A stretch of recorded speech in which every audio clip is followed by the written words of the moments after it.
미가서 4장 10절 말씀입니다. 미가서 4장 10절 말씀입니다. 우리 함께 한 목소리로 한 절의 말씀이니까 함께 읽도록 하겠습니다. 시작. 도성 시온아, 이제 내가 이 도성을 떠나서 빈들로 가서 살아야 할 것이니 아이를 낳는 여인처럼 몸부림치면서 신음하여라. 너는 바빌론으로 가야 할 것이다. 거기에서 주님께서 너를 건지시고 너의 원수에게서 너를 속량하실 것이다. 아멘. 오늘 본문은 미가입니다. 미가는 사실 잘 이렇게 우리가 익숙하지 않은 성경의 인물이고 잘 다루지 않는 성경 구절인데 배경을 먼저 좀 설명해 보면 이스라엘이 사울, 다윗, 솔로몬의 통일왕국을 지나서 두 개의 국가로 분열됩니다. 어디로 분열되죠? 북이스라엘. 네, 북이스라엘과 남유다로 분열됩니다. 라이트하우스 강동 이거 다 알아야 돼. 내가 매번 그래서 북이스라엘과 남유다로 갈라지게 되는데 북이스라엘이 먼저 아수르라고 하는 나라에 의해서 멸망을 당합니다. 개역개정 성경에 보면 아시리아라는 나라에 멸망을 당하고 이후에 남유다가 바벨론에 의해서 멸망을 당합니다. 요 사이에 수많은 선지자들이 다 곳곳에 배치되어 있는 거예요. 북이스라엘이라고 따지면 호세야 이런 사람들이 있고 남유다로 따지면 이사야, 예레미야 이런 사람들이 남유다 때 활동했던 사람이고 미가는 언제 활동했냐? 북이스라엘이 멸망하는 시점에 남유다에서 활동합니다. 북이스라엘과 남유다의 차이가 한 140년 정도 되거든요. 멸망하는 시기 차이가.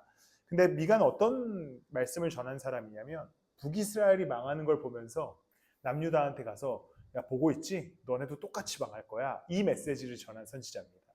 140년 뒤에 정확한 시기를 말해주진 않지만 너희들의 형제 북이스라엘이 멸망하는 것처럼 너네들도 곧 망할 거야. 이 말씀을 전하는 선지자이지요. 근데 모든 선지서가 그렇듯이 심판과 절망에 관한 이야기를 한 이후에는 항상 하나님께서 회복하시고 또 이렇게 이기게 하실, 승리하게 하실 이야기를 덧붙이게 됩니다. 4장부터 6장까지는 그래서 다시 회복하실 하나님에 관한 이야기, 그리고 그날이 오면 하나님께서 위로를 주실 것이다 라고 하는 이야기가 이제 기록되어지는 것이죠. 저 오늘 4장 말씀을 통하여서 하나님께서 남유다에게 소망을 주시는 이야기를 통하여서 우리에게 어떻게 소망을 주시는가, 소망을 주시는 하나님에 관한 이야기를 나눠보고자 합니다.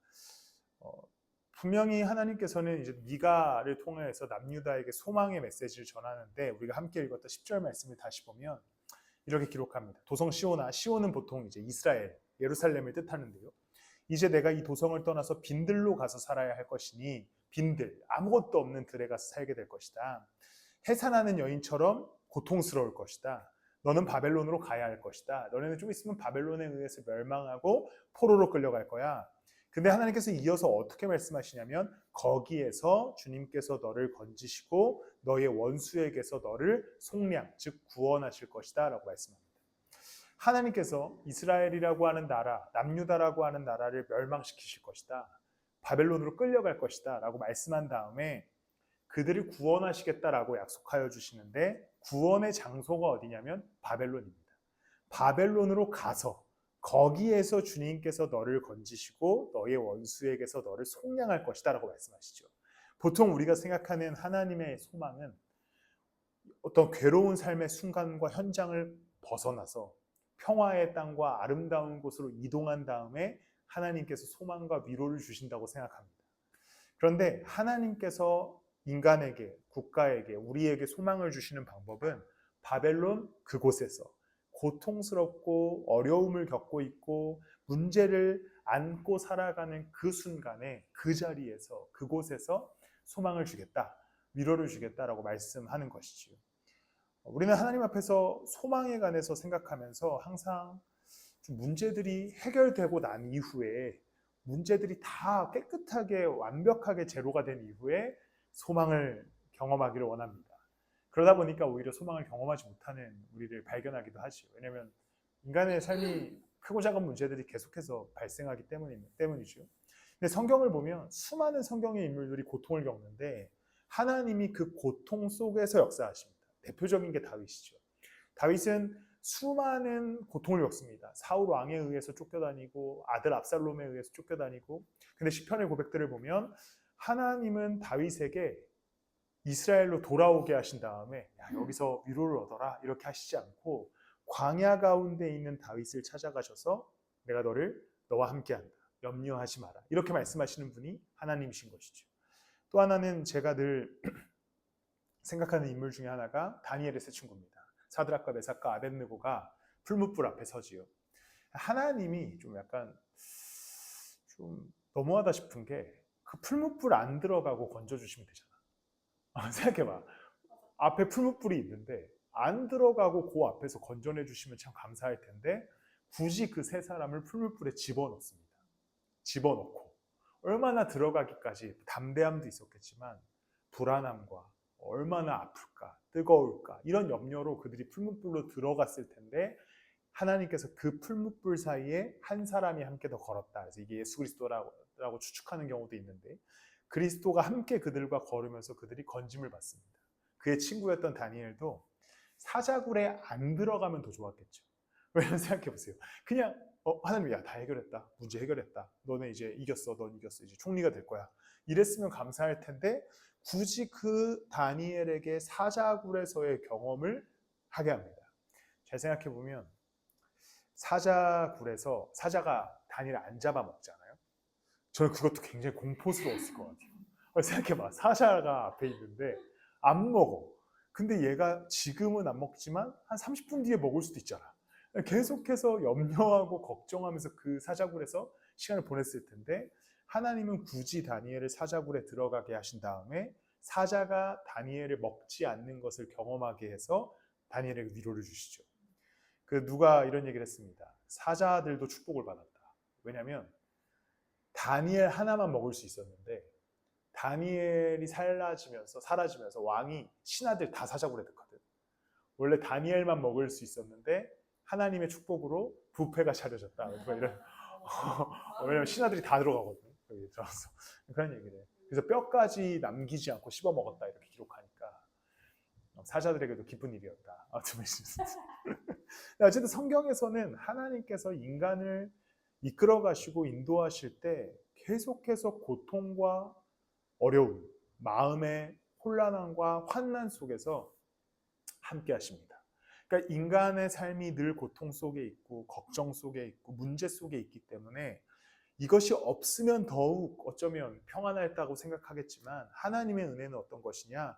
우리가 어려움과 고통의 시간을 살아가는 가운데 그곳에서 함께 하시면서 사자가 있었는데 나를 먹지 않는 위로를 앞에 분명히 나는 풀무불에 들어간 것처럼 느껴졌는데 결국 하나님께서 풀무불에서 나를 건져주시는 위로를 이스라엘 입장에서는 바벨론으로 끌려가서 나라가 없어진 것처럼 느껴지고 완전히 패망한 것 같은 왜냐면 그때 이스라엘 성전이 다 무너졌으니까 우리나라는 끝이 났다라고 생각했었던 그 바벨론 땅에서 거기에서 하나님께서 그들을 다시 건져내 주시는 은혜를 경험합니다. 이것이 예수 그리스도의 십자가의 은혜와 동일한 것이지요. 그리스도께서 십자가에서 죽으시고 부활하셔서 우리에게 성령을 보내시면서 내가 너희와 영원히 함께하겠다. 고아와 같이 내버려두지 않겠다라고 약속하시면은 결국에 완전히 새로운 세계로 우리를 인도해서 계속 평화와 기쁨과 즐거움을 주시겠다는 얘기가 아니라 때로는 문제를 만날 수도 있고 때로는 소망이 없는 땅을 지나갈 수도 있고 계속해서 막 가뭄과 같은 시간들을 지나갈 수 있지만 내가 너희와 거기서 영원히 함께한다. 거기에서 필요한 것들을 공급해 주시고 구원을 허락해 주시고 은혜를 허락해 주셔서 건져내 주시겠다. 이것이 우리가 믿는 하나님의 방식입니다. 얼마 전에 소리한테도 그 카톡을 보냈는데 보통 우리의 시간들이 이런 시간이 나에게 굳이 없어도 된다라고 생각하는 시간들이 있죠. 굳이 내가 왜 이런 문제를 겪어야 되는가? 내가 왜 이런 마음의 어려움을 겪어야 되는가? 왜 이런 고통을 겪어야 되는가? 그래서 내가 늘 직설적으로 표현하기를 똥과 같은 시간들을 지나갑니다. 똥과 같은 시간. 이 똥과 같은 시간이 도대체 어떻게 내 인생에 도움이 될까? 내 문제를 어떻게 해결해 줄까? 그런데 이 똥이라는 것이 참 은혜가 되는 게 땅에 묻히면 거름이 되고 거름이 묻히면 거기에서 꽃이 피잖아요. 우리의 인생에도 똥과 같은 시간을 지나가는 것 같이 느껴질 때 예수 그리스도께서 나를 방관하시면서 야 너 그 더러운 시간 지나가라. 야 쌤통이다. 너 고통스럽게 살아가라. 이렇게 하시는 게 아니라 그 똥과 같은 시간에도 우리와 함께 하시면서 잘 걸어가 보자.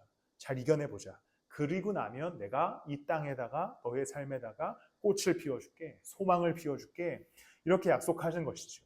이스라엘 백성들도 바벨론에 있는 동안 약 50년에서 70년 세월을 거기서 포로 생활을 하게 되는데 똥과 같은 시간이었겠죠. 계속해서 노예로서 살고 지배당하고 자손들의 언어도 빼앗기고 교육도 다 빼앗기고 우리가 꼭 일본에게 당했던 것처럼. 그런데 이스라엘 백성들에게는 하나님의 약속이 있었습니다. 거기에서 내가 너희들을 건전하고 속량시켜 주겠다. 하나님은 우리의 삶을 완전히 새로운 세계로 인도하신 다음에 문제를 해결하시는 분이 아니라 그 자리에서 우리가 고통의 시간을 겪는 그 자리에서 어려움의 시간을 겪는 그 자리에서 우리와 함께 하시고 우리의 시간을 아름답게 꽃피워 가시는 분임을 믿으셔서 어려운 시간들, 때로는 삶의 문제들, 마음의 어려움들을 지나갈 때 동행하시는 예수 그리스도, 고통 속에 함께 하시는 그리스도를 신뢰하셨으면 좋겠습니다. 제가 좋아하는 이제 말씀인데 준비하지 못했는데 사도행전 1장에 보면 이제 예수님께서 부활승천하시는 장면이 등장합니다. 아마 얘기했었으려나 몇 번 자주 얘기했던 말씀인데 제자들이 하늘을 보고 있죠. 왜냐면 예수님이 부활승천하시니까 걱정이 되는 거예요. 아이씨 우리 이제 가면 예수님 가면 우리 어떡하지? 왜냐면 이미 핍박이 시작됐고 죽을 위협이 있으니까. 근데 천사가 나타나요. 천사가 나타나서 뭐라고 얘기하냐면 가.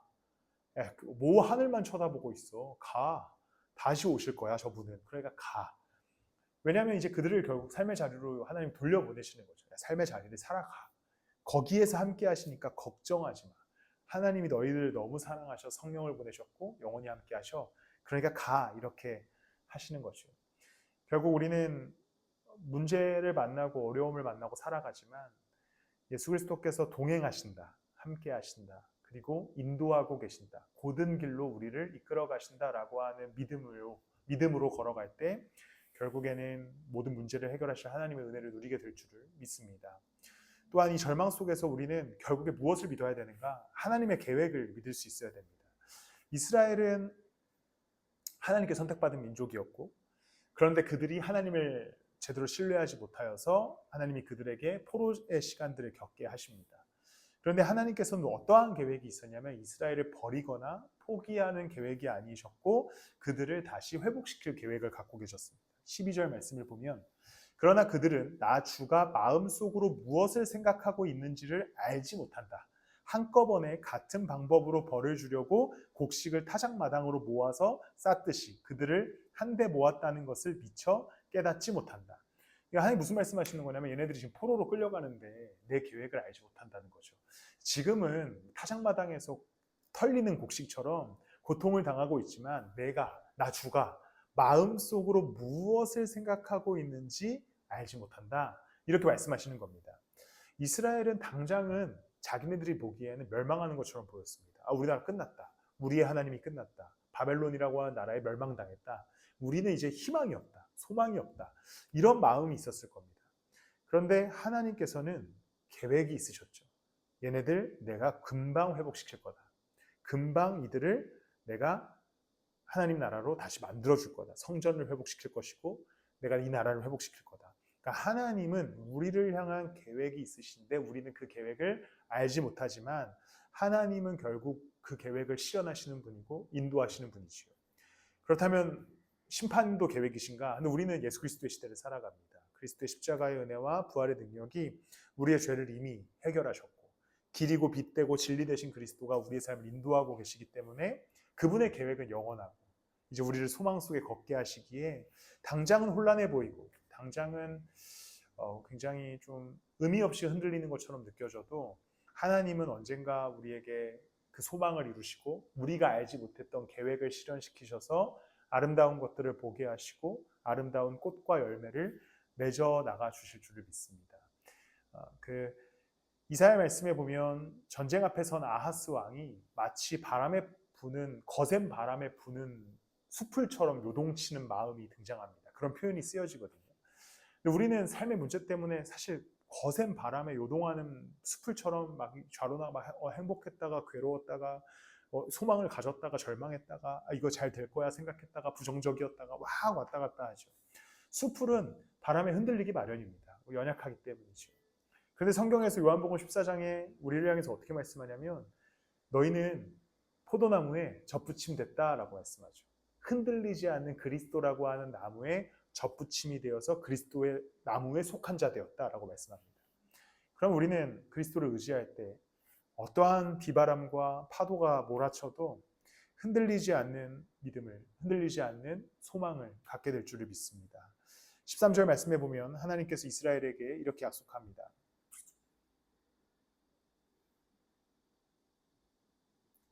맞네요. 도성시오나 내 원수에게 가서 그들을 쳐라. 내가 내 뿔을 쇠 같게 하고 내 굽을 노쇠 같게 할 것이니 너는 많은 민족을 짓밟고 그들이 폭력을 써서 착취한 그 재물을 빼앗아다가 온 세상의 주 곧 나에게 가져올 것이다. 이제 하나님께서는 뭐라고 말씀하시냐면 내가 계획이 있다. 12절에 난 다 계획이 있다. 너희들은 내 계획을 알지 못한다. 근데 그 계획이 무엇입니까? 이스라엘을 다시 강하게 할 것이다. 다시 노쇠같이 뿔을 쇠같게 하겠다라고 약속하시죠. 하나님의 계획은 우리가 알지 못하는 때에 우리를 빚어가시고 아름다운 꽃을 피우기 위해 우리를 위해 일하고 계시는 분이 하나님의 동행입니다. 오늘 어떠한 문제들, 염려들, 마음의 불안함들 수많은 것들이 존재하겠지만 결국 약한 나로 강하게 하시는 예수 그리스도를 의지하여 걸음을 옮겨가시길 축복합니다. 13절 후반부에 보면 내가 그들의 탈취물을 구별하여 여호와께 드리며 그들의 재물을 온 땅에 주께 돌리리라. 그럼 결국에 하나님께서 무엇을 원하시는가? 이제 이스라엘을 회복하시겠다. 강하게 만들겠다. 전쟁에서 이기게 하겠다. 그리고 얻어진 결과물을 온 땅에 주께 돌리리라. 주님께 영광 돌리는 삶을 살아라 라고 말씀하는 것이죠. 결국 우리가 이 소망을 품는 이유, 하나님의 그 일하심과 우리를 향해 역사하시는 것들을 붙들고 살아갈 때 하나님이 내게 결국 그 소망을 이루어 주실 때, 그 은혜를 허락하실 때, 문제를 해결해 주실 때, 마음의 회복을 주실 때, 그때에 이제 우리는 하나님께 다시 한번 나아가 하나님을 따라 걸어가고 때로는 헌신하고 드릴 수 있어야 하는 것이죠. 결국에 우리의 욕망과 욕심을 이루기 위해서 소망을 품는 것이 아니라 지금은 고통스러우나 하나님이 나와 함께 계시고 내게 소망을 이루실 것인데 이 이루신 삶을 통해 하나님께 영광 돌리며 살아가겠다. 이러한 과정이 되어야만 우리는 이제 건강한 신앙으로 이 땅에서의 어려운 삶을 걸어가게 될 줄을 믿습니다. 예수 그리스도께서 우리에게 산소망을 주셨습니다. 그가 죽음을 이기시고 부활하셔서 죄인이었던 우리를 자녀 삼아 주셨습니다. 이것은 주님의 놀라운 계획이죠. 우리가 뭐 그 계획에 개입할 수가 없습니다. 어차피 하나님이 하시는 일이고 우리가 그 계획 속에 참여하여서 자녀되는 특권을 얻었습니다. 그 계획을 이루시는 하나님은 자녀들을 가만히 내버려 두지 않으시고 하나님 나라에 이르기까지 우리의 삶을 온전하고 아름답게 빚어가시며 이루어 가실 겁니다. 지금 때로는 마음의 어려움들, 또 시간의 어려움들, 또 크고 작은 문제들, 걱정들, 불안함들 이런 것들이 있을지라도 결국 완전하시고 온전하신 예수 그리스도의 뜻을 따라 쫓아 걸어가시기를, 그래서 그 똥 같은 시간을 통하여 꽃을 피우는 예수 그리스도의 은혜를 경험하시기를 축복합니다. 말씀을 마무리하겠습니다. 어떤 상황 속에 각자 다 놓여져 계실 텐데 저도 그렇고 늘 삶이 쉽진 않습니다. 누구나 그렇죠. 이게 막 엄청난 고통을 겪는 자나 나나 다고 힘들어요. 왜냐하면 굉장히 좀 티처럼 느껴지지만 그 사람의 인생은 내 인생이 아니거든요. 그러니까 무슨 말이면 엄청 힘든 사람이 있대. 힘들지. 근데 사실 내가 더 힘들어. 왜냐하면 이 사람의 인생을 내가 살아보지 못했기 때문에. 내가 제일 힘들죠. 아닌가요? 저만 공감을 못해서 그런가요? 어쨌든 내가 제일 힘들지. 아무리 힘든 사람을 봐도 어쨌든 내 문제는 내가 겪어야 되고 그 사람 문제는 그 사람이 겪어야 되는 거니까 내가 제일 힘들죠. 누구나 다 힘든 삶을 살아가고 때로는 크고 작은 문제들이 있지만 평화로울 때에도 조금의 각자의 걱정들을 갖고 살아갑니다. 그러면서 우리는 하나님께서 이런 꿈들을 이루어 주셨으면 좋겠다라고 하는 희망도 갖습니다. 당연히 우리는 그런 희망을 속에서 기도해야겠지만 오늘 지금 이 자리에서도 예수 그리스도께서는 졸지도 않고 주무시지도 않고 부단히 우리의 인생을 위해 일하고 계십니다. 함께하고 계시고 계획하고 계시고 이끌어가고 계시고 모든 것들의 조각들을 맞춰가고 계십니다. 그러니까 우리는 언제 소망을 발견해야 되는가? 내 희망이 이루어졌을 때 소망을 발견하는 것이 아니라 오늘 고통스러울 때도 예수 그리스도를 바라보며 소망을 발견하는 것이죠. 주님은 살아계신다. 주님은 나와 함께 하신다. 주님은 역사하고 계신다. 나의 인생의 조각을 맞춰가고 계시고 이 나의 인생의 밭에 꽃을 피우고 계신다 라고 하는 그 믿음으로 결국 일을 이루실 주님과 함께 걸어가는 저와 우리 모든 혜진이 또 소리 되기를 예수 그리스도 이름으로 축복합니다. 우리 아까 함께 했던 찬양 한 번 더 찬양할 텐데 주 나의 모습 보며 함께 가사를 보면 후렴에 세상 소망 다 사라져가던 주의 사랑은 끝이 없으니 이 가사 고백하기가 쉽지 않습니다. 왜냐면 세상 소망 안 사라졌으면 좋겠고 세상 소망 갖고 싶은데 너무 가고 근데 이제 종종 의도치 않게 세상 소망들이 사라질 때가 있습니다. 내가 갖고 있었던 꿈, 희망, 기대하던 것들 그래도 주님의 사랑은 사라지지 않습니다. 그러니까 우리가 겪는 문제가 주님의 사랑이 부족하거나 부재하여서 겪는 문제가 아니라 우리는 어쩔 수 없이 인간이니까 그런 어려움들을 겪어나가고 그러나 주님은 여전히 우리에게 산 소망이 되셔서 함께 하시고 끝이 없는 사랑으로 함께 하신다. 이 믿음으로 같이 기도하면서 찬양하면서 나아갑니다.